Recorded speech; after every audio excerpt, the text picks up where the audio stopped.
ইদ্রিস আলাইহিস সালামের রূহ কবজ দুনিয়ায় হয় নাই, চতুর্থ আকাশের মধ্যে হয়েছে। একটু চিৎকার করে পড়বেন সুবহানাল্লাহ।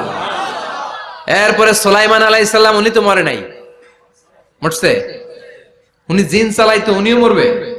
শক্তিশালী একজন নবী ছিল। উনি মালাকুল মাউতকে বলেছিলেন, মালাকুল মাউত, আমার মৃত্যুর সুয়াইয়া সামান্য কিছু আগে আমারে বইলো, আমার একটা কাজ আছে। মালাকুল মাউত মৃত্যুর কিছু সময় আগে এসে বলল, সুলাইমান টাইম ইজ আপ, সময় শেষ, অল্প কিছু সময় বাকি, কি করবেন করেন। সাইয়েদনা সুলাইমান জিনদেরকে ডাকলো, ও জিনেরা, বিশাল একটা প্রজেক্ট আছে, প্রজেক্টে কাজ শুরু করো। আর কিছু জিনকে বলল, চারদিকে গ্লাস ফিটিং করা একটা রুম বানাও। সাইয়েদনা সুলাইমান আলাইহিস সালাম গ্লাস ফিটিং করা রুমের ভেতরে ঢুকলেন। এই রুমে ঢুকার দরজা নাই, হাতে একটা লাঠি নিলেন। কি নিলেন?